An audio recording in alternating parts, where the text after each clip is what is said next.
નમસ્કાર દર્શક મિત્રો, હું છું રૂપલ લુણીચિયા. સંપૂર્ણ ન્યૂઝમાં આપનું સ્વાગત છે. જોઈએ આજના મુખ્ય સમાચાર. હવામાનના બદલાવથી બટાકાના વાવેતરમાં રોગની સંભાવના. વાવેતર સામે જોખમને લઈ ખેડૂતો બન્યા ચિંતાતુર. ટોટાણાના વેપારીની લૂંટ પ્રકરણનો પર્દાફાશ. અગાઉ લૂંટમાં સંડોવાયેલા શખ્સોએ ચલાવી હતી લૂંટ. આદિવાસી પટ્ટામાં શિક્ષકોની ગોલીથી શિક્ષણ કથળી રહ્યું છે. જાડોળીમાં ફરજ ઉપર મોકૂફ રહેનારા શિક્ષકો વિરુદ્ધ તપાસ. માનપુરિયા દૂધ મંડળીના મંત્રી વિરુદ્ધ દૂધ ઉત્પાદકોની રજૂઆત. મંડળીને આર્થિક નુકસાન કરતા મંત્રી સામે પગલાં ભરવા કરાઈ માંગ.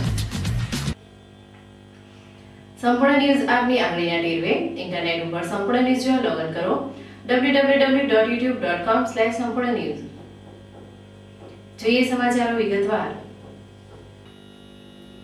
ડીસા પંથકમાં એકાએક વાતાવરણ પલટાતા આકાશ વાદળછાયું બની ગયું હતું અને વરસાદના છાંટા પડ્યા હતા.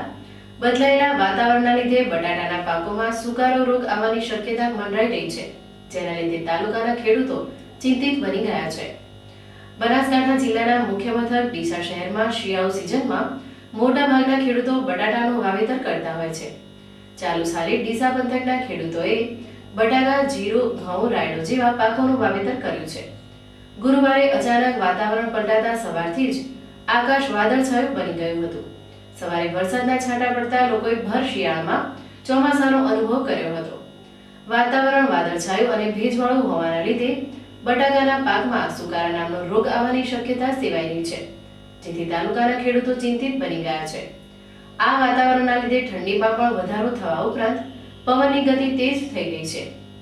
હવામાન કચેરીના સૂત્રોના જણાવ્યા અનુસાર હવામાનમાં આવેલા પલટાના લીધે આગામી 24 થી 48 કલાક સુધી આકાશ વાદળછાયું રહેશે.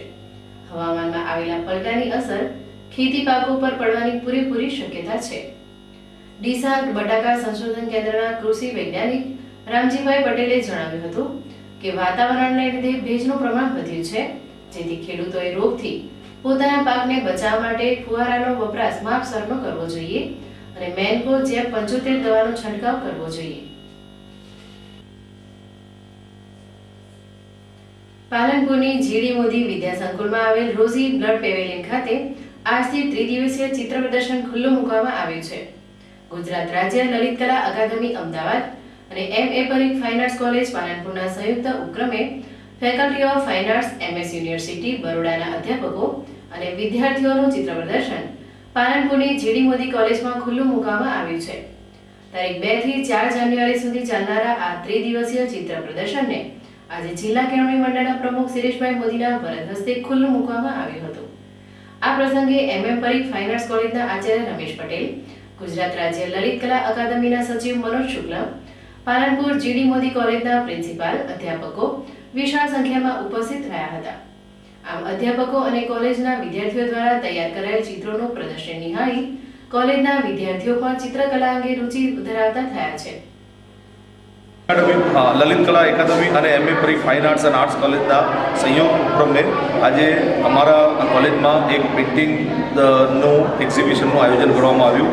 આ પેઇન્ટિંગ્સ MS યુનિવર્સિટીમાં અભ્યાસ કરતા ગ્રેજ્યુએટ અને પોસ્ટ ગ્રેજ્યુએશન લેવલના વિદ્યાર્થીઓનું હતું અને આ પેઇન્ટિંગ એક્ઝિબિશનનું ઉદ્ઘાટન અમારા ટ્રસ્ટના પ્રમુખ શ્રી શિરીષકુમાર મોદી સાહેબના હસ્તે થયું અને કોલેજના વિદ્યાર્થીઓ, કોલેજના અન્ય કોલેજના પ્રિન્સિપલગણ, સ્ટાફ મિત્રો આ સર્વે આ એક્ઝિબિશનમાં હાજરી આપી અને અમારા કાર્યક્રમને સફળ.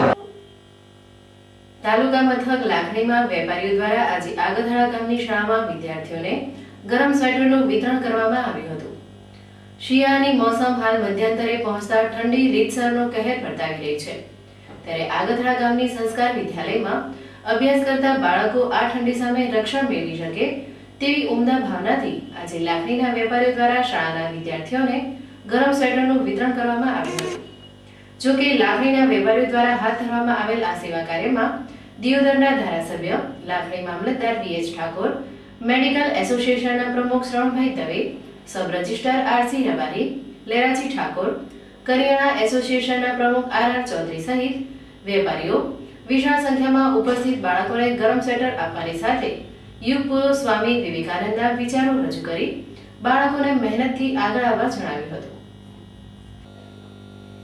કાંકરેજ તાલુકાના ટોટાણા ગામના વેપારીને માર મારી તેમની પાસેથી ₹80,000ની લૂંટ ચલાવનાર અજાણ્યા 3 શખ્સોને થરા પોલીસે ઝડપી પાડ્યા છે. ટોટાણા ગામે કરિયાણાની દુકાન ચલાવતા વેપારી યશવંતકુમાર લહેરચંદભાઈ શાહ ગત તારીખ 25/11/2014ની સાંજે દુકાન વધાવી રાત્રિના 9:15 વાગ્યાના સુમારે પોતાના ઘરે આવી રહ્યા હતા. તે સમયે પાછળથી બાઇક ઉપર આવેલા 2 અજાણ્યા શખ્સોએ વેપારી યશવંતકુમાર શાહને ધક્કો મારી તેમની પાસે રહેલ ₹80,000 રોકડ રકમની લૂંટ ચલાવી ફરાર થઈ ગયા હતા.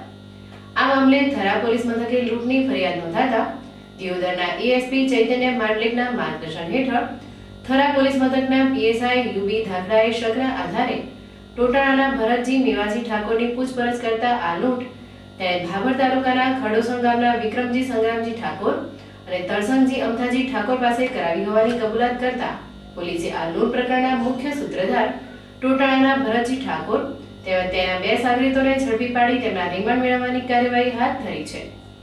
જો કે ટોટાણાના વેપારીને લૂંટી લેનાર આ 3 આરોપી પૈકી 2 આરોપી અગાઉ લૂંટ કેસમાં સંડોવાયેલા છે. જો કે લૂંટના મુદ્દામાલ અંગે તેમના રિમાન્ડ દરમિયાન જાણકારી મળશે તેવું થરા પોલીસના સૂત્રોએ જણાવ્યું હતું. બનાસકાંઠાના અમીરગઢ તાલુકાના આંતરિયા વિસ્તારોમાં શિક્ષણનું સ્તર કથળી રહ્યું છે, જેના જવાબદાર ખુદ શિક્ષકો છે. કેમ કે ઊંચો પગાર મળવા છતાં શિક્ષકો શાળામાં જતા નથી, જેઓ ફરજમાં ગુલ્લી મારતા શિક્ષકોના કારણે આદિવાસી વિસ્તારના નાના ભૂલકાઓ શિક્ષણના હકથી વંચિત રહી જાય છે. દરેક બાળકને શિક્ષણનો હક મળી શકે તે માટે સરકાર દ્વારા અનેક પ્રયત્નો કરવામાં આવી રહ્યા છે. તેમ છતાં શિક્ષકોની બેદરકારીના કારણે આજે પણ બનાસકાંઠા શિક્ષણ ક્ષેત્રે પછાતપણાનો કલંક ભોગવી રહ્યો છે. જેમાં અમીરગઢ તાલુકાના વિરમપુર ગ્રુપ ગ્રામ પંચાયતમાં આવતા ઢાઢોડી ગામે ધોરણ 1 થી 5 વર્ગની પ્રાથમિક શાળા આવેલી છે. અહીંયા આદિવાસી પરિવારોના નાના નાના ભૂલકાઓ શિક્ષણ મેળવવા આવે છે, પરંતુ આ બાળકોને શિક્ષકોની ગેરહાજરીના કારણે પૂરતું શિક્ષણ મળતું નથી. આ શાળામાં ફરજ બજાવતા શિક્ષકોને જ્યારે નોકરીમાં રસ ન હોય તેમ ફરજમાં ગુલ્લી મારે છે. જો કે 2 દિવસ અગાઉ શાળામાં શિક્ષકો ન ફરકતા ગામના સરપંચે આ મામલે રજૂઆત કરી હતી, જેને લઈ શિક્ષણ વિભાગના અધિકારીઓ ઢાઢોડી પ્રાથમિક શાળાની ઓચિંતી મુલાકાત લીધી હતી, જ્યાં ફરજમાં ગુલ્લી મારનાર શિક્ષકો વિરુદ્ધ ખાતાકીય કાર્યવાહી હાથ ધરી હતી, જેને લઈ ફરજમાં બેદરકારી દાખવનારા ગુરુજીઓમાં ફફડાટ ફેલાયો હતો. આજરોજ તારીખ 30/12/2014ના રોજ ઢાઢોડી ગ્રામ પંચાયતના સરપંચ દ્વારા ગઈકાલે અમને પ્રાથમિક શિક્ષકોની ગેરહાજરી બાબતે જણાવતા એ સોમવારનો દિવસ હોય અમે આવી શકેલા નહીં, પણ આજરોજ સવારે 30/11 કલાકે ઢાઢોડી ગામની મુલાકાત લેવામાં આવેલ હતી. જે શિક્ષકોનું હાજરીપત્રક ચકાસતા એક શિક્ષકથી 2 દિવસથી ગેરહાજર છે. એક ભાઈ માત્ર રજા ફોન ઉપર માગણી કરેલ હતી, જે અમે ગ્રાહ્ય રાખી નથી અને બંને શિક્ષકોની બિનપગારી કરવા માટે સૂચના આપેલ છે અને જેથી ગ્રામ લોકોનો પ્રશ્ન હલ થયેલો છે. વિરમપુર ગ્રુપ ગ્રામ પંચાયતનું ટાઢોડી ગામ છે. ટાઢોડી ગામમાં 1 થી 5 ધોરણ શાળા ચાલે છે, પણ તેનો વારંવાર લોકોનો એક જ પ્રશ્ન છે કે શિક્ષકો હાજર રહેતા નથી. શાળામાં 3 શિક્ષકો છે, જ્યારે અનિયમિત આવે છે, એક આવે તો બીજો હાજર ન હોય, બીજો આવે તો ત્રીજો હાજર ન હોય. ગઈકાલની વાત કરીએ તો શાળા ચાલુ થઈ ત્યારથી બાળકો શાળામાં એકલા હતા અને છેલ્લા 1.5 વાગ્યા સુધી ગામ લોકોએ તપાસ કરતા એક પણ શિક્ષક હાજર ન હતા.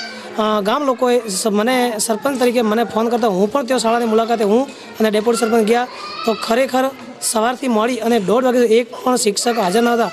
આવું આ બાળકોનું ભાવિ શાળામાં છે. એના પછી મેં તાલુકા વિકાસ અધિકારી સાહેબશ્રીને જાણ કરી કે સાહેબ ટાઢોડી ગામમાં સવારથી મળીને 1.5 વાગ્યો છે, છતાં એક પણ શિક્ષક હાજર નથી. તો તાલુકા વિકાસ અધિકારી અમીરગઢશ્રીએ અમને જવાબ આપે છે કે સરપંચશ્રી, હું મારા વિસ્તારમાં છું, મારા સેજામાં કામ કરું છું, તમે તાત્કાલિક ગામ લોકો વચ્ચે પંચનામું કરી લો ને આવા શિક્ષકોને તો હું થોડું જ છું, આવા શિક્ષકોને હું ચલવી નહીં લઉં. એમને આદિવાસી વિસ્તારની પ્રાથમિક શાળાઓમાં મોટે ભાગે શિક્ષકો ફરજમાં ગુલ્લી મારતા હોય છે, ત્યારે શિક્ષણ વિભાગ શિક્ષણનું સ્તર ઊંચું લાવવા ગુલ્લીબાજ શિક્ષકો વિરુદ્ધ કાયદાની લગામ ઉગામે તે જરૂરી છે. પાલનપુર મુકામે કલેક્ટર શ્રી દિલીપ રાણાના અધ્યક્ષસ્થાને આરોગ્ય વિભાગની વિવિધ બેઠકો યોજાઈ હતી, જેમાં પલ્સ પોલિયો કાર્યક્રમ અંતર્ગત આગામી તારીખ 18 જાન્યુઆરી અને તારીખ 22 ફેબ્રુઆરી 2015ના રોજ 0 થી 5 વર્ષના તમામ બાળકોને પોલિયોની રસી પીવડાવવામાં આવશે. એક પણ બાળક પોલિયોની રસીના ટીપા પીધા વગરનું ન રહે તે માટે આરોગ્ય વિભાગ દ્વારા માઇક્રો પ્લાનિંગ કરવામાં આવ્યું છે. બુધના દિવસે 80% બાળકોને રસી પીવડાવવામાં આવરી લેવામાં આવશે અને ત્યારબાદ ઘરે ઘરે ફરી બાળકોને પોલિયોની રસી આપવામાં આવશે. એક પણ બાળક પોલિયોની રસી પીધા વગરનું ન રહી જાય તે માટે ઈટોડા ભઠ્ઠા, bus stand, building construction site અને ઝૂંપડપટ્ટી વિસ્તારમાં જઈ રસી પીવડાવવામાં આવશે. કોઈ પણ બાળક પોલિયોની રસીથી વંચિત ન રહે તે માટે કલેક્ટર શ્રી દિલીપ રાણાએ કડક સૂચના આપી હતી. PCPNDT એડવાઇઝરી કમિટીની બેઠકમાં બંધ થયેલા ઓનલાઈન સેન્ટ્રલ સોનોગ્રાફી મશીન ધરાવતા દવાખાનાઓનું નિયમિત ચેકિંગ કરવું અને ક્યાંય ગેરરીતિ થતી હોય તો તેને અટકાવવા પગલાં લેવા કલેક્ટરશ્રીએ સૂચના આપી હતી. બેઠકમાં સોનોગ્રાફી મશીન ચલાવવાની પરમિશન લેવા આવેલ નવી 5 અરજીઓને મંજૂરી આપવામાં આવી હતી અને 9 જેટલી અરજીઓ રિન્યુ કરવામાં આવી હતી અને કુલ 6 મશીનો સીલ કરવામાં આવ્યા છે તેની વિગત રજૂ કરવામાં આવી હતી. ઇમ્યુનાઇઝેશનની બેઠકમાં 100% વેક્સિનેશન થાય તે માટે કલેક્ટરશ્રીએ આરોગ્યના અધિકારીઓને કડક સૂચના આપી હતી. અમીરગઢ તાલુકાના માનપુરિયા ગામની દૂધ ઉત્પાદક મંડળીમાં મંત્રીની તાનાશાહી વિરુદ્ધ આજે દૂધ ઉત્પાદકોએ જિલ્લા કલેક્ટર તેમજ રજિસ્ટ્રાર અધિકારીને આવેદનપત્ર પાઠવી મંત્રી સામે સખત પગલાં ભરવાની માંગ કરી હતી. માનપુરિયા ગામની દૂધ મંડળીમાં મંત્રી દ્વારા દૂધ ઉત્પાદકો સાથે ગેરબંધારણીય વહીવટ કરવાની મંડળીની વાર્ષિક સાધારણ સભા બોલાવવામાં ન આવતા આજે ગામના દૂધ ઉત્પાદકો પોતાનો અવાજ રજૂ કરવા પાલનપુર ખાતે દોડી આવ્યા હતા, જ્યાં જિલ્લા કલેક્ટર તેમજ રજિસ્ટ્રાર અધિકારીને મંડળીમાં મંત્રી દ્વારા કરવામાં આવતી ગેરરીતિઓની રજૂઆત કરવામાં આવી હતી. માનપુરિયાના દૂધ ઉત્પાદકોએ મંત્રીમંડળના મંત્રી વિરુદ્ધ આક્ષેપ કરતા જણાવ્યું હતું કે તેઓ નશીલી હાલતમાં મંડળી ખાતે આવે છે, જેમાં મંડળીના ચેરમેન અને કમિટી સભ્યો પૈસાની લાલચમાં મંત્રી સાથે ભળી ગયા હોય મંડળીમાં મોટા પાયે ગેરરીતિઓ આચરવામાં આવી રહી છે, જેમાં મંત્રી દ્વારા ખોટે ખોટા ઠરાવો અને હિસાબો રજૂ કરી દૂધ ઉત્પાદકોને આર્થિક નુકસાન પહોંચાડવામાં આવી રહ્યું છે. તેમજ ડેરીમાં આવતો ચા અને ઘીનો જથ્થો પણ દૂધ ઉત્પાદકોને આપવાની જગ્યાએ ઇકબાલગઢ તેમજ અમીરગઢની બજારમાં વેચી દેવામાં આવતો હોવાના દૂધ ઉત્પાદકોએ આક્ષેપો કર્યા હતા. તેમજ ગત વિધાનસભાની ચૂંટણીમાં ભાજપની બેઠક મામલે ₹35,000 ડેરીના ખર્ચમાં ઉતારી મોટી ઉચાપત કરી હોવાના આક્ષેપ કરી મંડળીમાં એક હતું શાસન ચલાવતા મંત્રી વિરુદ્ધ કાયદેસરના પગલાં ભરવાની માંગ કરી હતી. આ માનપુરિયા દૂધ મંડળીને બાપની પેઢી સમજતા મંત્રી વિરુદ્ધ આજે દૂધ ઉત્પાદકોએ ઉચ્ચ સ્તરે રજૂઆત કરતા માનપુરિયાના મંત્રી વિરુદ્ધ તપાસનો રેલો શરૂ થતા મંત્રી તેમજ મંડળીના સત્તાધીશોમાં ફફડાટ ફેલાયો છે. જે માનપુરિયા દૂધ ઉત્પાદક સહકારી મંડળીના મંત્રી આજે દૂધના ભાવમાં સ્લીપમાં બંને એક જ ફેટ હોવા છતાં એકબીજાને ભાવમાં ફેરફાર કરીને એકબીજાને ભાવ અમુકને વધારે આપવામાં આવે છે, અમુકને ઓછો આપવામાં આવે છે. બીજા નંબરમાં અમે દૂધ મંડળી સહકારી મંડળીમાં સંઘમાં રજૂઆત કરી છે તો આજે દિન સુધી કોઈ ફેરફાર પડતો નથી. તો એ અવારનવાર એમની 2 નંબરે પોતાની ઈચ્છાથી કરે છે અને પોતાની મન ભાવે વ્યવહાર કરે છે, કમિટીનો ફેરફાર કરે છે. ને એવી રીતે મંત્રી પોતાના કોડ એવા 3 કોડ પાડે છે, વર્ષની અંદર 1 લાખ રૂપિયા નુકસાન કરે છે, તો બાકીના 9 વર્ષની અંદર શું કર્યો છે એ અમને કોઈ ખબર નથી. તો એની તપાસ કરવામાં એની બાબતમાં આજે અમે કલેક્ટર ઓફિસને આવેદનપત્ર આપવા માટે આવેલા છીએ. ફરી એક નજર આજના મુખ્ય સમાચાર ઉપર. હવામાનના બદલાવથી બટાકાના વાવેતરમાં રોગની સંભાવના, વાવેતર સામે જોખમને લઈ ખેડૂતો બન્યા ચિંતાતુર. ટોટાણાના વેપારીની લૂંટ પ્રકરણનો પર્દાફાશ, અગાઉ લૂંટમાં સંડોવાયેલા શખ્સોએ ચલાવી હતી લૂંટ. આદિવાસી પટ્ટામાં શિક્ષકોની ગોલીથી શિક્ષણ કથળી રહ્યું છે. ઝાડોળીમાં ફરજ ઉપર મોકૂફ રહેનારા શિક્ષકો વિરુદ્ધ તપાસ. માનપુરિયા દૂધ મંડળીના મંત્રી વિરુદ્ધ દૂધ ઉત્પાદકોની રજૂઆત, મંડળીને આર્થિક નુકસાન કરતા મંત્રી સામે પગલાં ભરવા કરાઈ માંગ.